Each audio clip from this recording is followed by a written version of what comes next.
জয়গুরু দাদা ও মায়েরা, আজ অনেক দিন পরে আমি ভিডিও করতে এসেছি। তার জন্য আপনাদের সকলের কাছে ক্ষমা চেয়ে নিচ্ছি। বিশেষ কারণে আমি ভিডিও করতে পারিনি। আমি শ্রীমতী মালা ব্যানার্জি আপনাদের আলোচনা বই পড়ে শোনাই। অনেক দিন হলো পড়া হয়নি, তার জন্য আমি ক্ষমা চাইছি।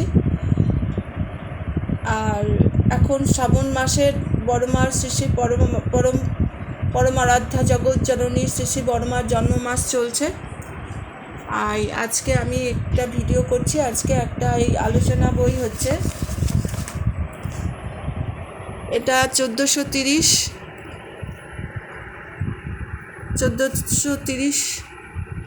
এই আলোচনা বই থেকে এই বইটা পড়ছি। আগেও বলেছি, অনেকবার বলেছি, আবারও বলছি, যেসব দাদা ও মায়েরা নিজেরা পড়তে পারেন না কিন্তু শুনতে ভালোবাসেন, বা যারা হয়তো কোনোদিন ঠাকুরের কথা শুনতে ভালোবাসে কিন্তু তাদের এখনও ঠাকুরের দীক্ষা নেওয়া হয়নি, তাদের সকলের জন্যে আজকে আমি এই বইটা পড়ছি। আপনারা শুনবেন এবং ভালো লাগলে আমাকে একটু আশীর্বাদ করবেন, আর যদি ভুল থাকে ক্ষমা করে দেবেন। আর জয়গুরু, আমি আপনাদের সকলকে জয়গুরু জানিয়ে আজকে এই বইটা পড়ছি। দারিদ্র ব্যাধি আহর্তা বিরাজ মিস্ত্রির লেখা পড়ছি।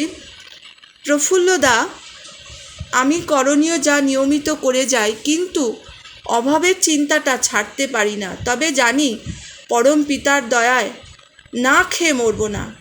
শ্রী ঠাকুর, তোমার ঠাকুরের টানে তোমার মন যদি ভরা থাকে, আবার অন্যের মন যদি ভরে তুলতে পারো তোমার সেবা, সাহচর্য ও কর্ম দিয়ে, তাহলে তোমার পেট কখনো খালি থাকবে না। এ ঠিক যেন স্বভাব গুণে অভাব নষ্ট। এ কথা সবসময় স্মরণ রেখো।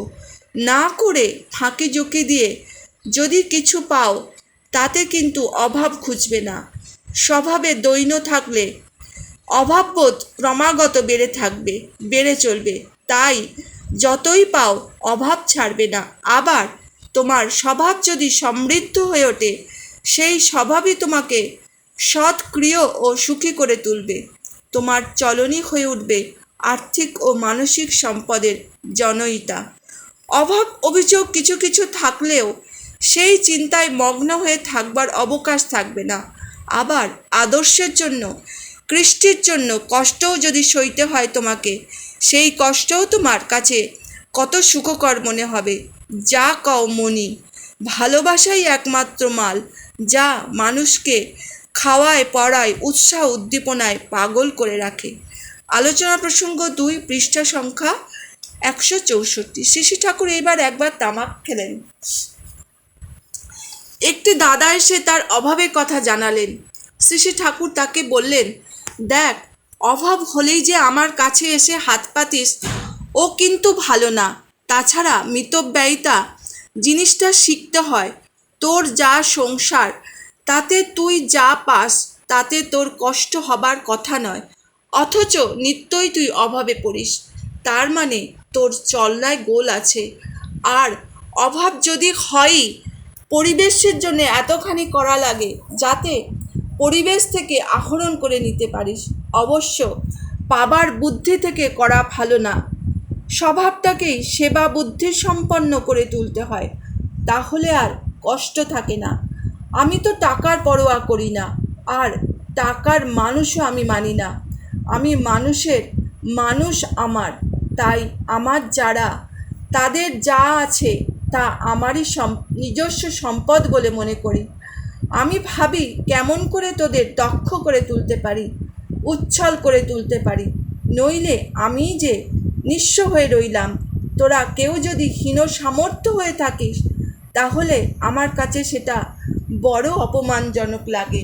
আমার আফসোস হয়, দুঃখ হয়।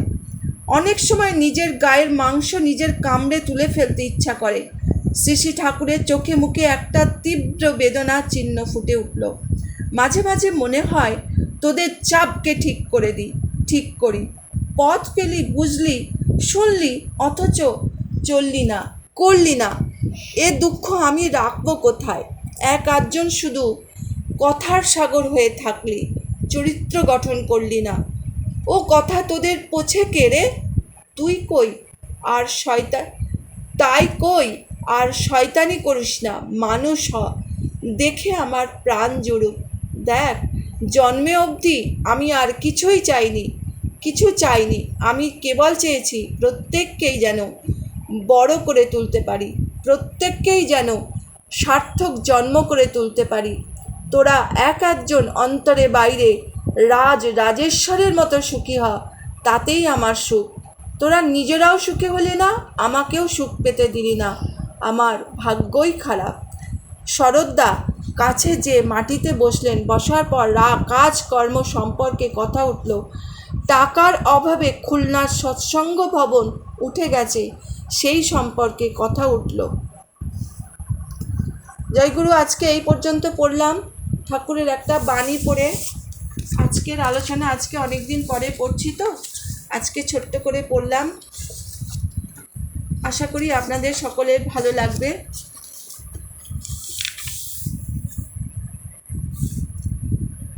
নায়ের সাথে কুটুম্বিতা রাখিস যদি তুই, নিছক হবি লক্ষ্মী ছাড়া, ধসে যাবে ভুঁই।